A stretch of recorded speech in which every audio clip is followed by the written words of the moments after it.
तब्दीली सरकार बाज़ाब्ता तौर पर IMF के सामने सजदारेज हो चुकी है।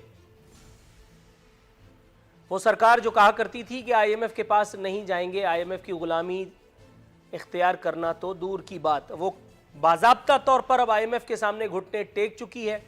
हफीज़ शेख साहब से मुलाकातें IMF के करता धर्ताओं की रंग ले आई हैं और अब शुनीद है, बल्कि बाज़ाब्ता तौर पर समरी तक मंजूर फरमा दी गई है। बिजली 5 रुपये 65 पैसे पर यूनिट महंगी करने की मंजूरी दे दी गई है। आपसे इल्तिमास है कि इस खबर को सुनने के बाद भी सीट बेल्ट बांधे रखिएगा, क्योंकि आपने बड़ी से बड़ी खबर मिल जाए घबराना मगर नहीं है। याद रखिए और हौसला रखिए कि बिजली की कीमतें सरचार्ज शामिल होने से 7 रुपये पर यूनिट हो जाएंगी।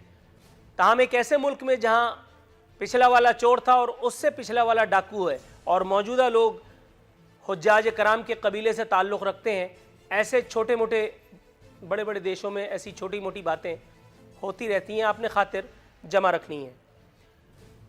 इस एक मंजूरी के बाद IMF का अक्टूबर तक वो जो डिमांड थी हुकूमत पाकिस्तान से कि हमें 884 अरब रुपए इकट्ठे करके दिए जाएं, यानी ये जुर्माना अवाम पाकिस्तान की जेबों से मुख्तलिफ हीले बहानों से निकाला जाएगा, बिलाखिर ये मुतालबा पूरा कर दिया गया। ताहम एक इंतहाई हैरत अंगेज़ या मज़ाक़ खेज़ बात यह है कि इस समरी की मंजूरी के बाद IMF का वो नुमाइंदा वो रेजिडेंट, जिस तरह कभी ईस्ट इंडिया कंपनी का रेजिडेंट इंडिया में बैठ करके और ताजदार बरतानिया को आगाह किया करता था, उसी तरह उस नुमाइंदे ने पाकिस्तान में बैठ करके इस समरी की मंजूरी के बाद पाकिस्तान जिंदाबाद का ट्वीट दाग दिया। अब इससे अगर आप मुब्तलाए गलत फहमी हो जाए कि उसको पाकिस्तान से इश्क हो गया है या वो खान साहब की हैंडसमता से मुतासिर हो गया है या उनके ऑक्सफोर्ड के बैकग्राउंड से मुतासिर हुआ है, तो आप किसी अच्छे दिमागी डॉक्टर से यकीनन शिफायाब होने के मुतमन्नी हैं। इसलिए कि ऐसी कोई बात नहीं है। उसके तमाम मुतालबात मानने के लिए ये हुकूमत धड़म तख्ता हो गई और वो अपने मुतालबात की मंजूरी के बाद याहू का नारा लगाने के बजाय पाकिस्तान जिंदाबाद का नारा लगा रहा है। That's all. में इस गरीब आवाम का क्या कसूर था? 5 रुपये 65 पैसे तो अब हमारे यहाँ चलते नहीं है, यानी इसे 6 रुपये इजाफा समझा जाए। सर IMF नहीं जाऊंगा, खुदकुशी कर लूंगा, और उसके बाद IMF चले भी गए और बल्कि वहाँ जा कर के आपने यूँ समझिए कि इस्तराहत भी फरमा ली। इस्तराहत को अब खोल करके मैं नहीं बयान कर सकता, आप खुद समझ जाइए। 6 रुपये आपने बिजली के जो है वो बढ़ा दिए हैं, और अब दलील ये आपकी तरफ से अगर दी जाए कि आसिफ अली जरदारी चोर था और नवाज शरीफ डाकू था और हम हाजी हैं, तो क्यों कर हम यकीन करें? 2.5 साल आपके यही लहतोलाल करते हुए आए हैं। IMF को आपने वादा किया था कि 884 अरब रुपए हमारे हलक में हाथ डाल करके निकाल के देंगे, और आप वो करके देने जा रहे हैं। जहाँ तक आपने कहा कि हमारी बिजली महंगी होनी जा रही है, या हमारी जो बेसिकली हमारी जो मईशत है वो बहुत, उनकी बुनियादें बहुत कमज़ोर है, और मेरे ख्याल में इसमें आपका भी उतना ही रोल है जितना कि पिछले हुक्मरानों का है। क्योंकि जिस दौर में ये बुनियादें कमज़ोर हो रही थी, तो आप जैसे एंकर्स खामोश रहते थे। तो मेरे ख्याल में होना ये चाहिए था कि जब आपकी बुनियादें कमज़ोर कर रहे हैं और बुनियादें गिरने, अब तो पाकिस्तान की मैशत इस निच पे आई गई है कि उसके अलावा हमारे पास कोई चारा नहीं है। जब आप पे हज़ारों अरबों रुपए कर्ज ले चुके हो, जिसको फरमाइएगा, आपकी ये बात यहाँ तक तो ठीक है, लेकिन आप जिस गलतफहमी में मुब्तला हैं पहले वो दूर कर देता हूँ। हजरत, अगर आपको याद ना हो, जाहिर इख्तिदार मिलने के बाद बड़े बड़ों के औसान खता हो जाते हैं, बड़े बड़ों के कानों से धुआं निकल आता है। आप तो फिर एक MNA सर, यहाँ तो वजीर सफीर भी जो है वो, आप जितनी मौसर तौर पर मैंने लंतरानियां बगारी थी, जितना नवाज शरीफ सरकार को मैंने खदेड़ा था, पानामा की ट्रांसमिशंस 8-8 घंटे की, मेरे कंधों पर उसका गुनाह मौजूद है आज भी। नवाज शरीफ की फांसी तक का मुतालबा करने वाला वाहिद एंकर इस वक्त पाकिस्तान का मैं हूं, लेकिन चूंकि मैं आपके मतलब की, आपके मन की बोली नहीं बोल रहा, तो आपने मुझे भी उस गुनाह बेइज्जत में शरीक कर लिया। जनाब, आप ये तो बता रहे हैं कि पिछला कर्जा ले रहा था और आप वो कर्जा उतार रहे हैं। आप ये नहीं बता रहे कि वो कर्जा उतारने के साथ साथ आप जो अल्ले तलल्ले फरमा रहे हैं उसमें आपने कितना पैसा लगाया। सर, बहुत सारी बातें हैं, फिर कब तक यही सब कह करके कि वो बुरा था, वो बुरा था, तू बुरा था, वो बुरा था? अपने दामन में कब झांक करके देखेंगे कि आपके नामा अमाल में जो स्याही है अब उसके छलक दुनिया को नजर आ रही है? कब तक यही सब गुफ्तगू फरमाते रहेंगे? जनाब मन, बात कुछ ज्यादा खास तो नहीं है, लेकिन फिर भी अगर आप थोड़ा सा तबसरा फरमा दें। वो जो बिजली बहरान दूर करने का क्रेडिट आप लोग लिया करते थे, बिजली वालों के तमाम बहरान दूर करने का ठेका इस हुकूमत ने उठा लिया है। पर यूनिट 7 रुपए अब खैर से इजाफा होने जा रहा है, क्या कहेंगे? मैं खुद एक पोलिटिकल वर्कर हूँ, एक हल्के संगठन है कंसिस्टेंसी से। आप यकीन करें, जो पिछले 2 माह में 5 दफा बिजली का अजाब नाज़िल हुआ और महंगी हुई। और मेरी समझ से बालातर है कि अगर अल्लाह ने अकल दी है तो फिर उस अकल से दिमाग से काम तो करना होगा।